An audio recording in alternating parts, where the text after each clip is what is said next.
سعودية انتوا واقفين مع فلسطين ولا شو؟ انت مع شعب فلسطين احكي معي. يلا احكي يا سعودية. شو فلسطين شعبك؟ استحي استحي استحي. انتوا صهيونين صهيونين انتوا مش يهود. الله اكبر الله اكبر.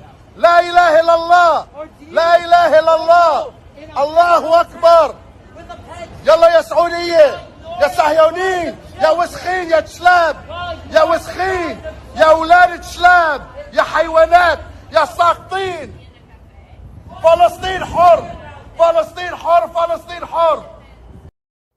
طبعا للمعرفة يا اخوان، هذول الاشكال اكثرية اهاليهم وابائهم واجدادهم باعوا اراضيهم لليهود وسكنوا في اوروبا وامريكا والمانيا وكندا وبريطانيا.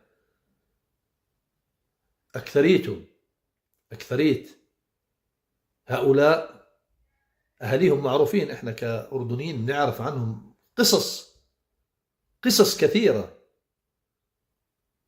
بروح على الضفة على فلسطين ببيع أرضه لليهود بمليون 2 مليون 3 مليون. لو شاب يعني أنا يعني في أشخاص بتلاقيه ما تجاوز عمره 25 سنة مع 6 مليون. من وين؟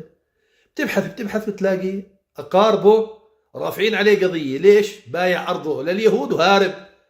إشي هارب على الأردن، إشي هارب على أمريكا، إشي هارب على كندا.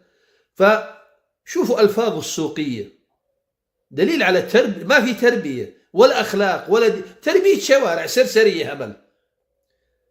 زي العاهرة لما تسوق الشرف على الشريفة. ما شفنا صوتك على الإيرانيين، ما شفنا صوتك على اللي ذبح. بتلاقي بيته جنب بيت يهودي.